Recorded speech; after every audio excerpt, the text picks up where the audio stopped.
साल हो गए हम कह रहे हैं कि जी Khyber Pakhtunkhwa red zone declare है, लोन कोई नहीं दे रहा, बैंक है। 13 साल में नहीं सुनी गई ये बात। महमूद खान साहब और प्लस परवेज खटक साहब, दोनों में से कोई भी 9 साल में तो कोई नहीं आया। और मैंने आते ही अभी तक हम 2-3 लेटर भेज चुके हैं, लेकिन जवाब न दारद। वजह क्या है जी, वजह क्या है? वो इस सूबे की बिजनेस कम्युनिटी को दीवार से लगाना चाहते थे। सर बात ये है कि इस वक्त जो है प्रायोरिटी तमाम पॉलिटिकल पार्टीज की जो है वो सियासत है, मईशत नहीं है। हाल पिछले जिस सबसे इसका क़याम हुए इन्होंने कोई खातिर खा काम नहीं किया, नहीं तो शायद आज हमें केपी बिजली में बहुत ज़्यादा सेल्फ सफिशेंट होता और हमें ये जो थ्रेट्स आ जाती है विफाक से ये ना होती। इसमें सिंपल आपको मैं एक थोड़ा सा अपडेट कर दूं कि जो प्रोजेक्ट्स इनके नॉर्मली जिसका कंप्लीशन पीरियड जो है 4 से 5 साल होना चाहिए, वो 15-15 साल हो गए कंप्लीट नहीं हो रहे। और बाज़ प्रोजेक्ट्स की जो कॉस्ट है वो 12 बिलियन से इन्हेंस होकर 20 बिलियन पे जा चुकी है। ये एक लवाई प्रोजेक्ट है इनका 2016 में, और सिर्फ 6 साल बाद इसमें 25% काम हुआ है। रिवाइज कॉस्ट इसकी $12 बिलियन है।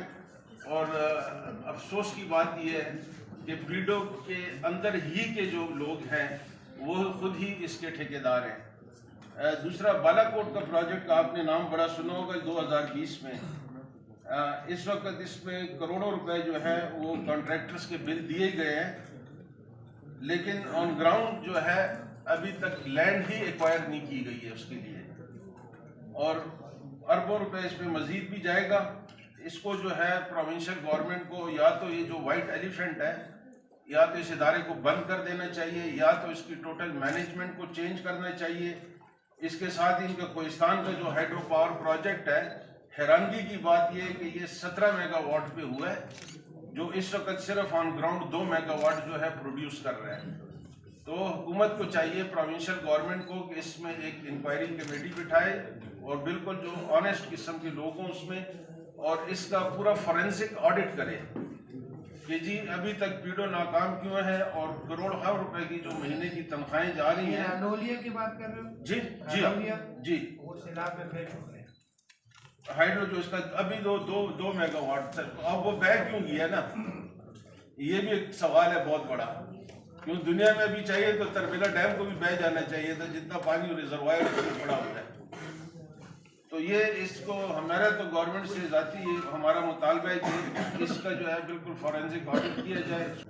इसमें देखा जाए कि अंदर से कितने ऑफिशियल्स ने खुद ये प्रोजेक्ट्स लिए हुए हैं।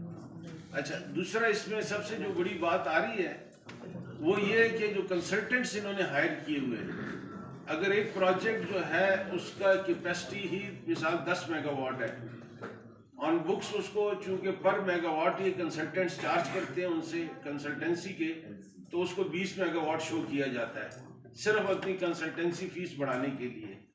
तो ये सारे अंदर से मिले हुए हैं। सब दुनिया में हाइड्रो पावर प्रोजेक्ट चल रहे हैं, ऐसा कोई नहीं है। हमारे पास कैपेसिटी भी है, सारा कुछ है, हम बात तो बहुत करते हैं। यही इसीलिए था कि ये छोटे छोटे जितने इलाके हैं इनके पे ये हाइड्रो पावर प्रोजेक्ट्स लग जाए, तो जो सिटीज़ पे हमारा है ये लोड कम हो जाएगा, तो हम फर्दर जो है इंडस्ट्रियलाइजेशन की तरफ भी जाएंगे, और जो लोड शेडिंग इधर जो हो रही है उस पर भी काबू पाया जा सकेगा।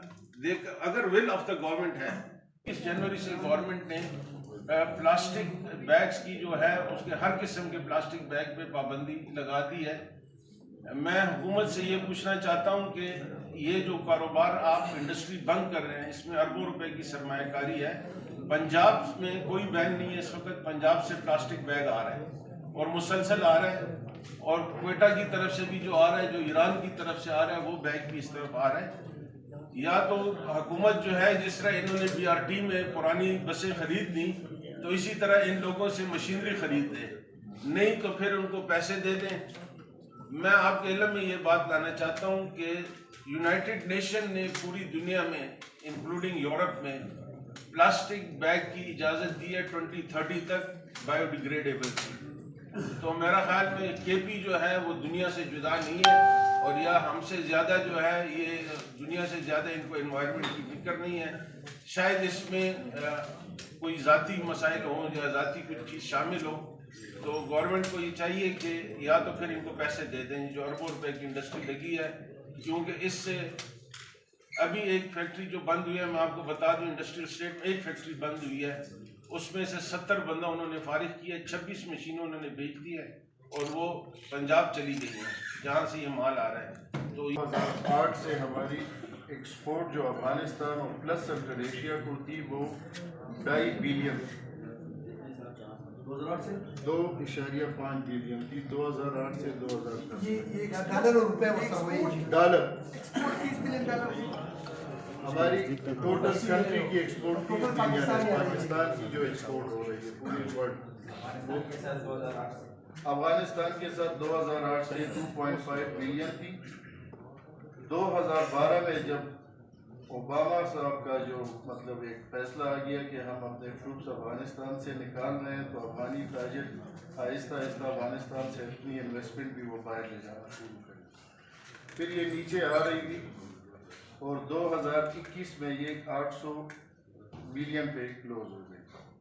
अभी जो 2022 की फिगर है, क्योंकि अफगानिस्तान में बहुत सी चीज़ें मिसिंग हो रही है, कुछ जो जा रहा है वो सेंट्रल एशिया जा रहा है, वो भी हम काम करते हैं अफगानिस्तान पे, तो वो 800 से 900 पे अभी भी खड़ी हुई है मिलियन पे। उसके लिए हमने सदर साहब ने टास्क दी है, उस पर हम काम कर रहे हैं लैंड रूट को खोलने की, क्योंकि हमारा जो मतलब केपी से जो हम एक्सपोर्ट कर रहे हैं चाइना, तो हमारे हाथ बंधे हुए हैं। हम इसको 1200 किलोमीटर कराची भिजवाते हैं, फिर कराची से ये शिप के जरिए वाया सी समंदर के जरिए ये जाता है, इससे 30 से 35 दिन लगते हैं।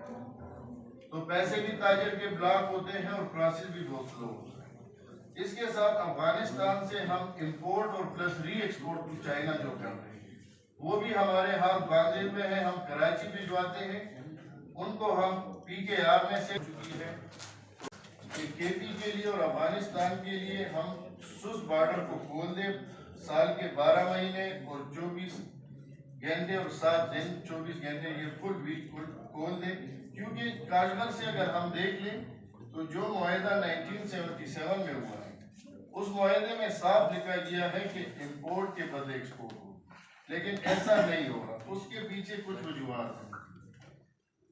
काश्मीर का जो बॉर्डर है सुस का, वो 1 दिसंबर को क्लोज हो जाता है, फिर 1 अप्रैल को चाइना की साइड पे उन्होंने मुकम्मल इंतजाम किए हैं, सर्विसेज दिए हैं, अपने सिक्योरिटी कस्टम सबको, इवन उन्होंने बेड के साथ ऑक्सीजन भी लगाया।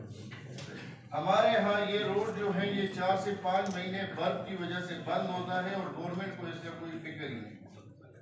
तो हम चाहते हैं कि ये लैंड रूट ये परमानेंटली खोल दे, गवर्नमेंट इस पे संजीदगी से काम करे। इसी तरह वो गिलगित बल्तिस्तान में भी लैंड मांग रहे हैं और खुद वो कहते हैं कि हम खुद करेंगे और खुद एक्सपोर्ट करेंगे। तो हम अपनी हुकूमत को कहते हैं कि खुदारा ये जुल्म ना करें अपने अवाम के साथ, कम से कम एक बैलेंस रखे। हमारा ताजिर जब चीन जाता है उसके साथ क्या होता है, वो मार्केट जाता है और मार्केट से होटल जाता है और उसका कोई काम नहीं।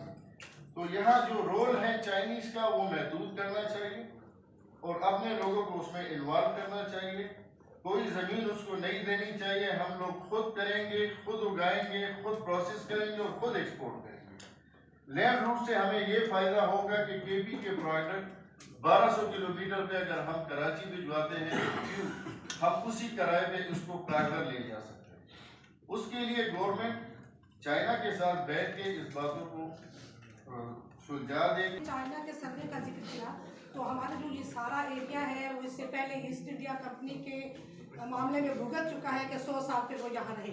तो चाइना अगर यहाँ पे सर्वे कर रहा है तो क्या हम उसी की तरफ दोबारा जा रहे हैं, उसी मामला की तरफ कि यहाँ पर भी ये सूरत क्योंकि वो लैंड खरीद रहा है। और दूसरी बात क्या है, जब उन्होंने ये सर्वे किया तो फेडरल गवर्नमेंट से या केपी गवर्नमेंट से इसकी परमिशन ली थी कि हम ये कर रहे हैं और उन्होंने अलाउ किया था, तब किया, क्योंकि जब उन्होंने अलाउ किया था तो अब वो कैसे पीछे रख सकेंगे? जी बिल्कुल, ये कोविड से पहले की बात है। उसने टोबैको में काफ़ी काम किया था और अगर कोविड ना आता तो वो शायद अभी बहुत कुछ ज़मीनें भी खरीद चुके होते। कोविड की वजह से मामलात इस तरह हो गए। जहाँ तक परमिशन की बात है तो ज़ाहिरी बात है कि कोई कंट्री का बंदा आता है और यहाँ पे आता है तो उसको हुकूमत की आशीर्वाद होती है। हम ताजिर बरादरी ने और सारे चैम्बर ने उस टाइम भी ये बात रिजेक्ट की थी, लेकिन बदकिस्मती से हमें बहुत बाद में पता चलता है और अभी भी हम इसको कहते हैं कि इस तरफ आप ना जाए। बेशक हम चाइना के साथ दोस्ती का मामला, कारोबारी मामला, इंसानी हुकूक का मामला वो सब करने को तैयार हैं, लेकिन बैलेंस है। इस तरह नहीं है जिस तरह आपने बात की कि ईस्ट इंडिया कंपनी बन जाए, उसके लिए हम तैयार नहीं। बार मुल्क की फैसिलिटी आप देते हैं पाकिस्तान में, जनरेटर हम लगाते हैं उसके लिए ये लोग टैक्स मांगते हैं कि जी जनरेटर का टैक्स आप दें, बिजली देते हैं आप लोग, गैस देते हैं आप लोग, कोई चीज़ पूरी नहीं देते इंडस्ट्री को, किसी चीज़ को आप पूरा नहीं करते, फिर आप बाहर मुल्कों का नाम क्यों लेते हैं इस चीज़ में।